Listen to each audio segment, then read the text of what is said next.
Super star Mahesh Babu గురించి రాత్రి ఒక సడన్ ఫ్లాష్ లాగా ఒక థాట్ వచ్చింది. అది ఏమిటి అంటే, ఈయన సినిమాలు ఒక్కొక్కటిగా ఎలా ఒక రేంజ్ నుంచి ఇంకొక రేంజ్కి ఒక్కొక్క మెట్టు ఎదిగాయి అనేది. అంటే అది కూడా ఒక బాధ్యతాయుతమైనటువంటి కథానాయకుడి పాత్ర. మనకి శ్రీమంతుడు తర్వాత మహర్షి, ఈ రెండు సినిమాలు చూడండి. శ్రీమంతుడు వచ్చి ఒక ఊరిని దత్తత తీసుకోవడము, లేదంటే అసలు సమాజానికి ఏదైనా తిరిగి ఇచ్చేయడం. చాలా సంపాదించింది సమాజానికి కాస్తైనా ఖర్చు పెట్టకపోతే లావైపోతారని ఇప్పటికీ ఆ డైలాగులు చాలామంది వాడుతూ ఉంటారు ఇన్స్పిరేషన్గా. అది ఒక ఊరు. మహర్షి అని ఒక సినిమా ఉంది కదా, ఇదే కథ నీ కథ అని. అతను ఒక సక్సెస్ అంటే కేవలం డబ్బు సంపాదించడం, పేరు తెచ్చుకోవటమే కాదు, మనతో పాటు మన చుట్టుపక్కల ఉన్నవాళ్ళు కూడా ఎదగాలనేది శ్రీమంతుళ్ళు ఇదైతే కాన్సెప్ట్. ఇతను తన స్నేహితుల కోసం, అలానే సమాజం కోసం ఒక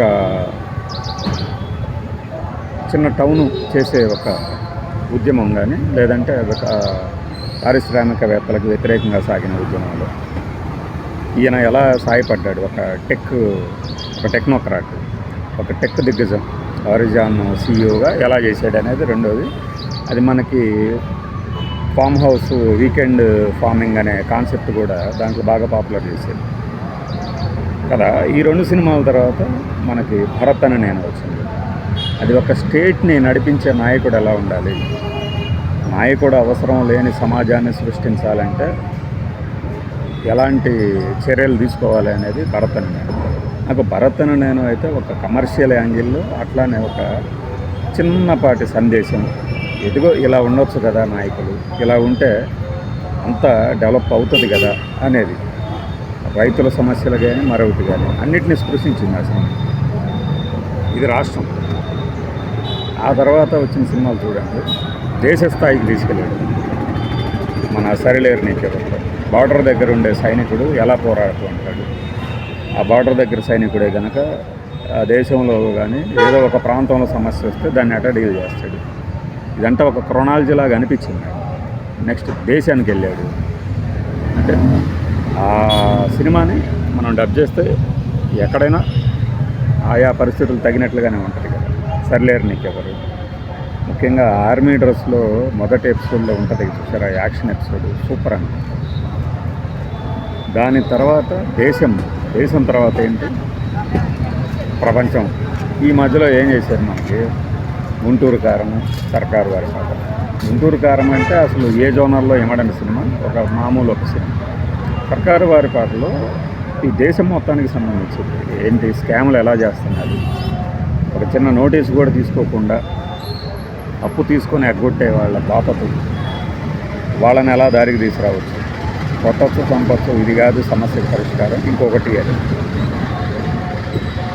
ఈ సినిమా తాలూకు రిజల్ట్ ఎలా ఉన్నా కూడా మహేష్ బాబుని అభిమానించే వాళ్ళు హ్యాపీగా ఫీల్ అయ్యారు. సర్కారు వారి పాట కానీ గుంటూరు కారం కానీ. గుంటూరు కారంలో అయితే కొన్ని ఎపిసోడ్లు భలే ఉంటాయి అన్నమాట. ఓవరాల్గా చూసినప్పుడు కాస్త బోర్గా ఫీల్ అవుతారేమో. ఇప్పుడు ఒక ఊరు, ఒక ప్రాంతం, ఒక రాష్ట్రం, ఒక దేశం, దాని తర్వాత కరెక్ట్గా ఎవరో సెట్ చేసి పెట్టినట్టు చూడండి. రాజమౌళి ప్రాజెక్టు అదేదో ప్రపంచ యాత్రికుడు, నేనైతే దానికి లోకం చుట్టిన వీరుడు అనే ఒక టైటిల్ యాప్ట్ అనుకుంటున్నాను.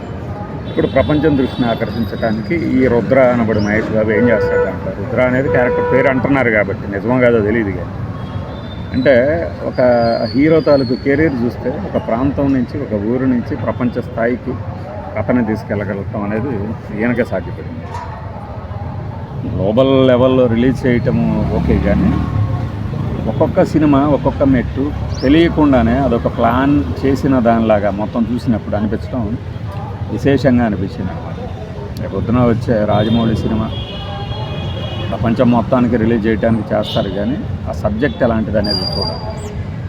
అలా మన మహేష్ బాబు గారు, కృష్ణ గారి అబ్బాయి కృష్ణ గారు ఎట్లా అయితేనే తన కెరీర్ని అంచెలంచెలుగా ఎదుగుతూ ఒక టాప్ రేంజ్కి తీసుకెళ్ళి మోసగాళ్ళ టైంలోనే అన్ని దేశాల్లో ప్రదర్శింపబడి మన అభిమాన ఒకళ్ళు దాసరి అనుకుంటా ఆయన పేరు, మరి దాసరి శ్రీనివాస్ ఎవరు ఆ కామెంట్లు చూస్తుంటే మైండ్ పోతుంది అనమాట. శ్రీలంకలో ఆడిన 200 రోజులు 100 రోజులు ఆడినాయి అంటూ ఉంటే వేరే దేశాల్లో 100 రోజులు ఆడటం ఏంటి అనేది ఆశ్చర్యం. కృష్ణ గారి సినిమా, ఇప్పుడు మహేష్ బాబు సినిమా ఎన్ని రోజులు ఆడుతుందో తెలియదు, కానీ ఆ రేంజ్ని మాత్రం అలా మెయింటైన్ చేస్తున్నారు. ఆ లెగసీని కంటిన్యూ చేస్తున్నారు కదా కృష్ణ గారికి ఉన్న ఇమేజ్ని.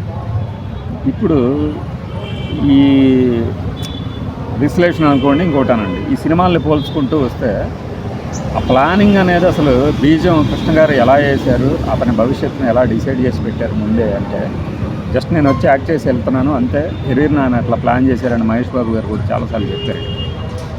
అది ఆలోచించినప్పుడు నాకు అదొక ప్రత్యేకమైన ప్రకృతి ప్రసాదించిన వరంలాగా అనిపించింది. చూడండి, నేను చెప్పిన వరుసలోనే జరిగినాయి కదా. ఇప్పుడు వరల్డ్ లెవెల్, నెక్స్ట్ ఏంటంటే ఇండియా లెవెల్ అయిపోయింది, ఇక వరల్డ్ లెవెల్లో ఉండాలి ఆ సబ్జెక్ట్ అన్నట్టుగా వరల్డ్ లెవెల్ సినిమానే తీసుకున్నాం.